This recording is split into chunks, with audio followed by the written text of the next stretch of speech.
ওই মেয়ে আমার অনেক কষ্টে।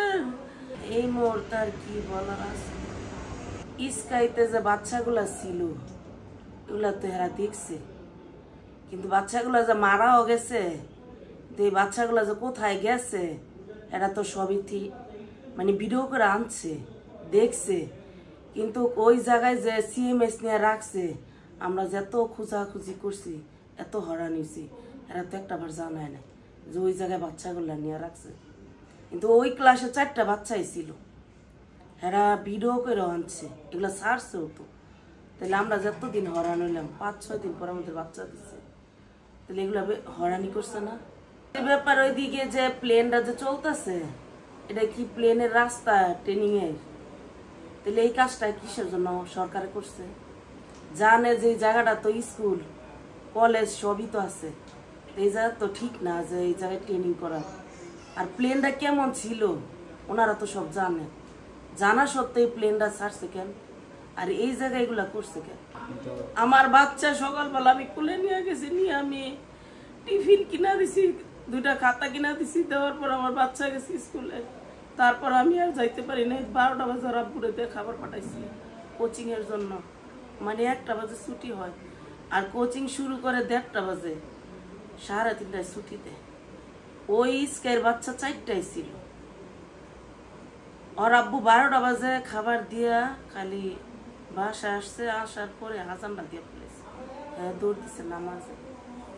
ওই সময় আমার মেয়ে কলেজ থেকে দেখতেছে যে এমন প্লেন ওই জায়গায় গিয়ে পড়ছে।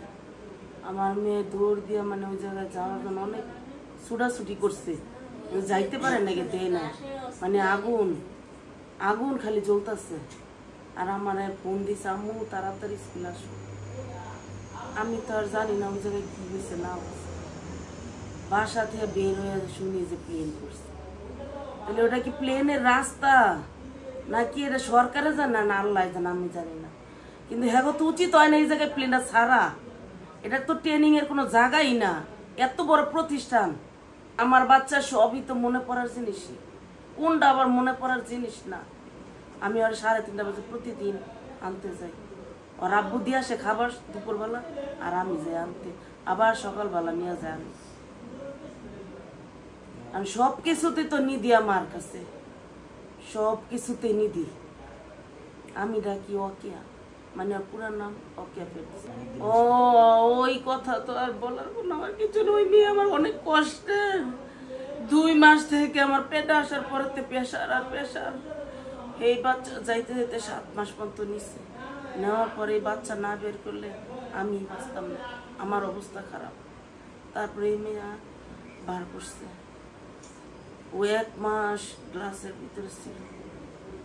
তারপরে ওর সুস্থ হইতে আমার 1 মাস পরে দিচ্ছে বাচ্চা। আমার তাও মানে কতদিন রাখার পরে ওর যেই কষ্ট আমি পালছি, একা পালছি, এক হাতে হেক্সাসন দিয়ে হাত দিছি, খাওয়াইছি, রাখছি, কেউ কাছে দিতে পারিনি। এমন করতে করতে আমার বাচ্চা বড় করছি, করতে করতে আজকে 11 বছর আসছে। 1 থেকে পড়তেছে, 3 গেছে এই বাসনে হায়দার যাওয়ার পরে আমার এই অবস্থা। ও যে ক্লাসটায় পড়ে ওই ক্লাসটার মধ্যেই এই ঘটনা। 4টা বাচ্চা নাকি খাইতে নিছি, খাবারের সময় ওই মুহূর্তে এমন বাস্ট হয়েছে। নিচ ছিল নাকি, নিচে আমি আসতেছি থেকে ক্যান্টিনে থেকে, মানে ক্যান্টিনে থেকে হ্যাঁ নাকি দাঁড়াইছে, এর মধ্যে এমন এক বিকট শব্দ হয়েছে, তাকায় দেখি এই অবস্থা। ক্লাসের পর আবার কোচিং করানো লাগে? কোচিং আমার বাধ্যতামূলক, ওনারা বলে কোচিং করার, মানে আপনার মেয়ে এমন হেমন, কিন্তু আমি তো জানি আমার বাচ্চা কতটুকু মেধা আছে, ও তো মেধাটা মাথায় নিতেই, সব বাচ্চা তো আর একরকম পড়ালেখা করতে পারে না। আমি মনে করি যে পাশ করাটাই আমার যথেষ্ট, এর চার বেশি কিছু না। কিন্তু মিস আমার ফোন দিতেই থাকে, আপনার মেয়ের মানে ভালো করে পড়ান, এটা করান ওইটা করান, মানে হ্যার ইচ্ছা আমি কোচিংয়ে দিই, এর কথা আমি ভাবলাম না, বুঝি না। আমি মিসের বলছি, মিস ও যতটুকু পড়ে অতটুকু পড়ালেখা করতে থাকুক, আমার মিস সমস্যা আছে। আমি এটাও বলছি, আমার মেয়ে পড়তে চায় না, যেটা বলি না। আমার মেয়ে ওনার ব্যবহার শুই না আম্মু থাক দেও আমার, আমি কোচিং করব। এই কোচিংয়ে এই 1 তারিখে দিছে। এই কোচিংয়ে দেওয়ার পর আমার মেয়ের সাথে ভালো ব্যবহার, মানে করার পর আম্মু আমার সবাই মানে ভালো করে। ফরম টিচার ছিল সে, উনি আমার মেয়ের এই কোচিংয়ের জন্য করছে। তাহলে